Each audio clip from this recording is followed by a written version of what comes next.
Prologue. The Approach. The pioneer's dream, after 27 years of silent travel through the void, finally neared its destination. The ship, once vibrant with the hustle of departure, now hummed with a different kind of energy, one of anticipation mixed with the weight of history. Commander Elara Vance stood at the command deck, her gaze fixed on the approaching planet. Proxima Centauri b, a muted blue and green orb, was their new hope. "This is it," she said, her voice barely above a whisper, yet it carried the weight of their journey. "The moment we've been living for." Beside her, Dr. Adrian Locke peered through the viewport, his scientific curiosity almost palpable. "Look at that atmosphere," he muttered, more to himself than anyone else. "So many unknowns, so much to learn."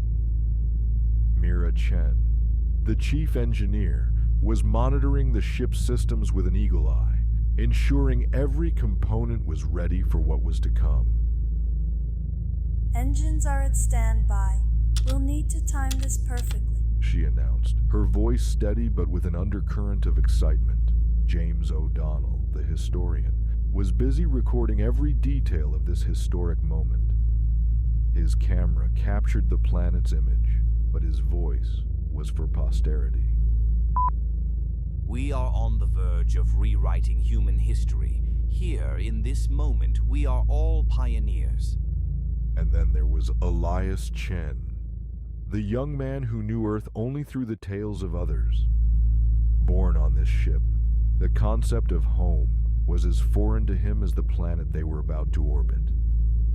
He stood quietly, his eyes wide with a mix of awe and trepidation. "Will it feel like home?" Elias asked, his voice tinged with the innocence of someone who had never known any other world. Elara turned to him, her expression softening. "Home is where we make it, Elias.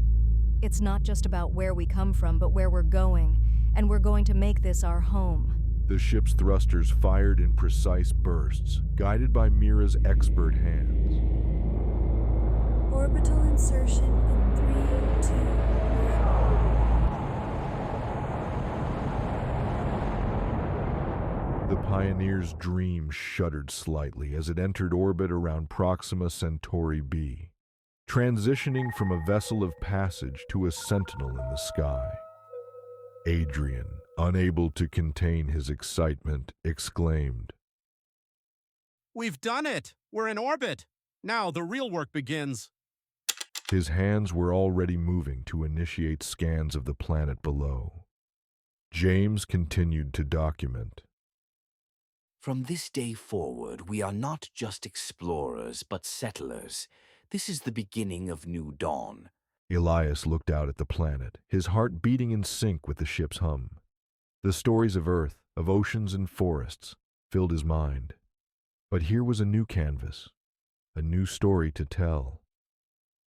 "I want to be part of that story," he said, a resolve forming within him. The pioneer's dream settled into its role as a permanent satellite, its engines silent, its purpose now to support life on the ground below. Commander Vance spoke over the intercom, her voice echoing through the ship. "Today, we begin our new chapter. This is day 0 of New Dawn. Let's greet our new home."